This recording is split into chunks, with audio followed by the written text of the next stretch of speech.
김정은 얘기 또 하나 해볼게요. 네네. 오늘 보면요, 박미호 차장 동아일보에서 김정은의 건강, 이번 대북 특사단이 네. 만난 김정은에 대해서 이렇게 조목조목 분석을 했네요. 의학 전문가. 그렇죠. 그러니까 뭐 의사들로부터 이제 이 영상에 비친 김정은을 놓고 건강 상태가 어떤가 이게 필요는 해요. 왜냐하면은 굉장히 중요한 우리 북한의 지도자인데 어떻게 되느냐에 따라서 남북관계가 굉장히 달라지기 때문에 이전에 이제 김정일의 건강 상태가 우리가 중요하게 지켜봤듯이 바로 그런 취지입니다. 봤을 때 이 김정은 같은 경우에 영상에서 보셨을지 모르겠지만 약간 늘 붉어요. 이 얼굴빛이. 그래서 그거와 관련돼서는 전체적으로 부어있고 피곤한 상태인데 술과 담배를 자주 하는 것이 지금 알려져 있어서 그걸 추정을 했을 경우 음주를 많이 하면 술을 안 먹었을 때에도 모세혈관 확장으로 붉게 달아오른다. 그래서 이런 증세가 심하면 간질환, 뭐 이건 당연하겠죠. 술 많이 하면 간질환하고. 그다음에 시력이 나빠서 글을 읽을 때 안경을 착용했다라는 것도 당연히 그때 보이니까. 아니 근데 나이가 젊은 편이잖아요. 40대면 아직 노안을 올 적은 아닌데 그러니까 안경 쓰고 노안 때문은 아닌 것 같고 그냥 일반적인 시력이 나빠서 글을 읽는데 그냥 썼던 것 같고요. 그다음에 이제 뒷목을 봤을 때 굉장히 살이 많았죠. 당연히 살이 많으면 고지혈증, 심장질환, 고혈압 당연히 와요. 당연히 손도 손 부어 있는데 비만으로 지방 조직이 많아지면서 말초 혈관이 증가한 반면에 혈액 순환이 잘 안 되는 거죠. 그래서 손이 자주 붓는 것으로 보인다. 이렇게 하고 있고 가슴에도 살이 많으니까 당연히 심장을 자극하니까 숨호흡이 가쁘고 그다음에 배가 많이 나오니까 잘 때 제대로 누워서 못 자고 돌려서 잘 수밖에 없다. 그런데 어떻게 이게 지금 그 허리둘레가 45인치라는 것까지 어떻게 저도 좀 이렇게 추정을 했는지 궁금하긴 하네요. 키는 170cm다. 몸무게도 120, 130kg 정도 추정을 아니 하는데. 근데 충분히 가능할 것 같은 게요. 네. 저 정도 사이즈인 사람의 이 어떤 기준을 놓고 봤을 때 그 그림하고 사진을 비교해 보면 제가 만약에 예를 들어서 한 100이다 그러면 여기에 비교해서 이만큼 둘려면 100 추정은 가능할 것 같아요. 근데 건강 상태 좀 심각해 보이는데 나름 그 의료진들이 지도자이기 때문에 굉장히 잘 챙길 것 같지 않아요? 근데 그럼에도 경우겠죠. 불구하고 네. 고도 비만이 된 이유가 대체 뭘까요?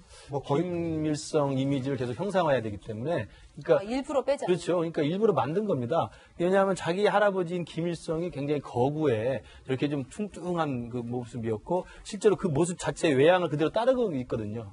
머리 스타일이나 말투도 사실은 따라가서 연습을 하고 있고 그렇기 제가 때문에 기억하는 모습은 저 정도까지는 아니었던 것 같아요. 일부러 이 몸을 좀 키운다는 근데 정도 너무 키운 것 같은 게요. 저게 지금 130kg 정도가 되면은 이 건강 이상이 분명히 올 수도 있는 상황으로 보이고 사실 김정은이 집권 초기만 해도 저 정도의 모습은 아니었거든요. 얼마든지 할아버지 모습이 형상화하지만 고모부인 장성택을 처형하고 나서 북한 내에 있는 여러 가지 상황 속에 이제 스트레스를 좀 많이 받았을 거다라는 생각을 하게 되고 여기에 대해서 이제 본인에 대한 이 여러 가지 스트레스를 자제하지 못하고 좀 술을 굉장히 많이 먹다 보니까 저와 같이 걷잡을 수 없는 상태가 된 것 같은데 우리가 이제 건강 상태에 사실 주목할 수밖에 없는 게 만약에 김정은이 건강 이상으로 만약에 사망하는 사태가 오게 됐을 경우는 이제는 백두혈통이라고 얘기하고 있는 김씨 왕족의 대를 이을 수 있을 만한 그런 사태가 아니지 않습니까? 그러니까 지금 이와 같은 관점으로 보게 되건데 젊은 나이긴 합니다만은 저와 같은 건강 상태로 언제까지 북한 체제를 이어갈 수 있을지도 조금 의구심이 들긴 합니다. 먼저 저희가 이걸 보도해 드리는 이유는 북한의 지도자이고 또 그의 건강 상태가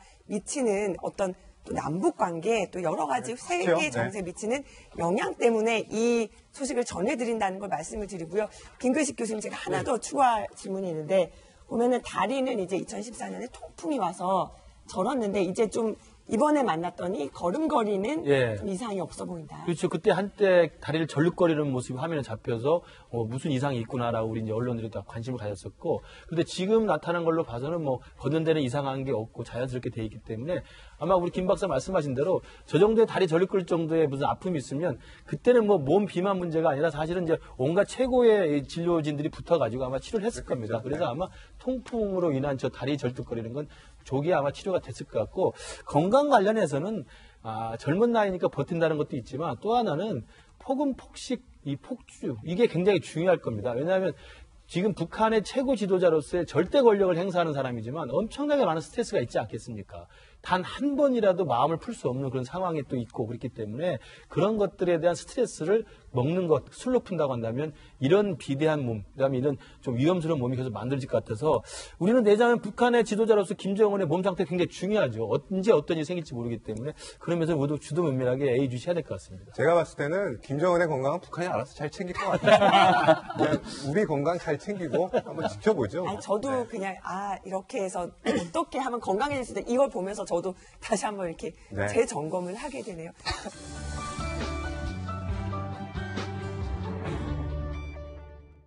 정용 실장이 오늘 미국을 갑니다.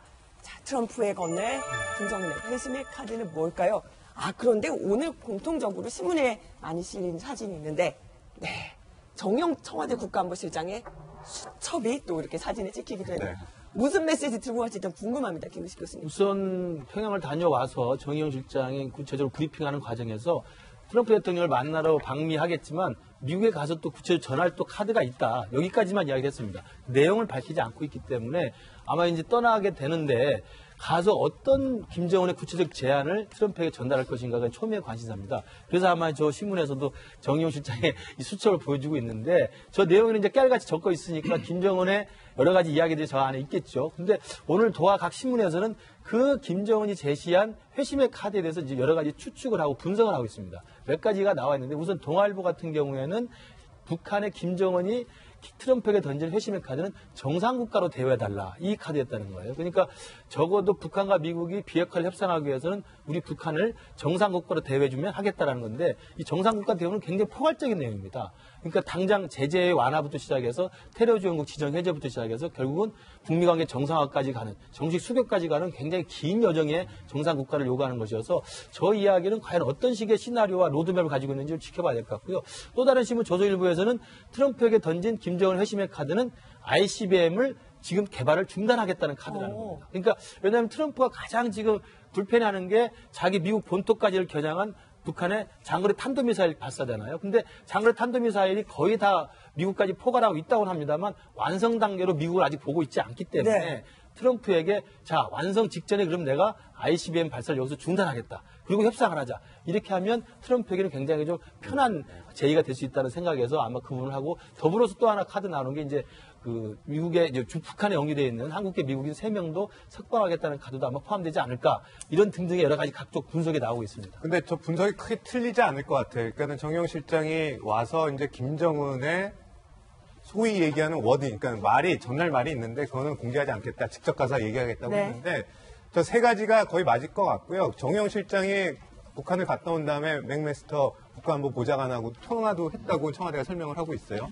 그러면서 이제 오늘 이제 대미 특사가 이제 갑니다. 10시 오전에 떠나는데 한 3차례 만남을 한다고요. 미국의 이제 정보에 관련된 수장들을 만나고 그다음에 북한과 관련된 부처의 수장들을 만나고 그다음에 백악관을 방문하는 걸로 돼 있어요. 근데 구체적으로 사람을 아직 콕콕 집어서 얘기는 아직 못하는 것 같은데. 저 제일 궁금한 거 트럼프 대통령 만납니까? 백악관에 가면 둘 중에 한 명을 만나겠죠? 네. 대통령 아니면 부통령. 부통령. 근데 이게 갑자기 우리나라가 요청하는 거기 때문에 트럼프 대통령이 워낙 일정이 많지 않습니까? 그래서 일정 조율하느라고 조금 시간이 걸리는 것 같은데 현재 목, 금, 토, 일 2박 4일이에요. 그러니까 중간에 비행기에서 좀 있고 시차도 있고 해서 가서 이제 목요일 정도에 백악관에 이제 방문할 예정인데 그때 아마 저런 카드들을 내밀 것 같아요. 네. 보면은요, 청와대 관계자들이 이제 김정은 만난 데 대해서도 얘기를 했어요. 뭐, 장소 얘기도 했지만, 생각했던 것보다 솔직하고 아주 대담하다. 그래서 호평을 좀 하기도 했거든요. 저 호평 나온 것에 대해서는 일부 언론에서는 왜 꼭 북에 가서 북한 지도자를 만나고만 오면은 북한 지도자 괜찮다고 이야기하느냐 이렇게 이야기를 합니다. 근데 일단 뭐 사실이겠죠. 직접 만나보고 오는 사람의 이야기니까. 그래서 김정은 위원장을 만나서 보니까 사실 4시간 넘게 만났던 자리 아닙니까? 그렇다고 보면 이번에 정의용 실장이 와서 발표했던 6개의 합의 항목을 보면 그 합의 항목이 북한 김정은과 우리 측의 대표단 사이에 오랫동안의 무슨 협상과 논의 과정이 나온 게 아니라 지금 전해드린 이야기로는 그게 아니라 처음부터 김정은이 작정을 하고 그 이야기를 했다라는 겁니다. 그러니까 그것은 김정은 입장에서는 특사단이 올라왔을 때 남북 문제, 북미 관계를 풀 수 있는 자기 나름의 아이디어를 가지고 오자마자 접견 자리에서 처음에 모두에 풀었기 때문에 그 뒤로는 굉장히 분위기가 추워졌다는 거거든요. 그러니까 접견하는 동안에 김정은이 먼저 자기 아이디어를 내고 그것이 대충 큰 틀에서 합의가 되니까 뒤에 옮겼던 만찬 장소는 굉장히 화기애애했던 분위기로 이야기 되고 있습니다. 그래서 그 김정은의 어떤 장악력, 자신감 이런 것들을 아마 후문으로 많이 전달하는 것 같습니다. 근데 저 개인적으로 느끼는 건데 저를 갔다 오면 김정은에 대해서 솔직 대담 이건 굉장히 긍정적인 표현이에요. 네. 근데 그 청와대 관계자 얘기를 통해서 다 나오는 건데 굳이 저렇게까지 안 했으면 좋겠는 게 문제가 굉장히 많은 사람을 만나봐도 솔직 대담할 수 있거든요. 근데 왜 저를 속짓하고 그래요? 아니요. 그러니까 만찬 자리에서 그걸 얘기해줬다고 솔직하고 대담하고 정말 좋은 사람이다라는 식의 표현은 굉장히 1차원적인 표현인 것 같고 청와대가 전할 얘기는 아닌 것 같아요. 그래서 앞으로는 만났을 때 저 모습 보고서 어떻게 저 북한의 인권에 대해서 그렇게 처참하게 하면서 도발도 하고 있는 저 핵심 사람을 갖고서 솔직하고 대담하다고 표현하는 청와대 관계자들 표현이랑 굉장히 부적절하다고 생각이 되는데 그런 부분에 좀 조심했으면 좋겠어요. 그런 부분들은 충분히 이해할 수 있는 측면이 있겠습니다만 한편으로 생각해 보면은 사실 은둔의 지도자 아닙니까? 대외적으로 나오지를 않았고 처음 만나는 이 회담이었는데 결국 우리가 가지고 가서 제안하고자 했던 것들을 꺼내보기도 전에 아주 선제적으로 하나하나 시원시원하게 제시를 했고 심지어는 그 정상회담 장소도 정말 서로 왔다 갔다 하면서 북측과 남쪽 판문점에 이 남측 지역과 북측 지역을 왔다 갔다 하면서까지 하자고 준비해 갔는데 먼저 얘기 꺼내기도 전에 먼저 남측에서 하자. 이렇게까지 하고 하나하나 또 심지어는 그 군사훈련도 뭐 상관없다. 예년에 하던 수준이면 뭐 해도 괜찮다. 단지 이 관계가 좋아지면 좀 고려해 주라. 이런 것들이 이렇게 아주 시원시원하고 또 분명하게 자기 입장을 표현하는 것들이 그 사람이 갖고 있는 내면 세계나 또는 이 독재자로서의 어떤 그런 것들을 미화하는 게 아니고 최소한 협상 장소에서 자기 의견을 표시하고 또 적극적으로 문제의 이 본질에 접근하고 또 해결하기 위한 자기 의견을 제시하는 것은 그런 것들을 얘기하는 것이지 그 사람을 미화하는 그런 것은 아니라고 이해해 주시면 맞을 것 같아요. 박노 차장의 의견에 미워하라는 이야기죠. 반박과 이것까지 이어졌는데요. 이제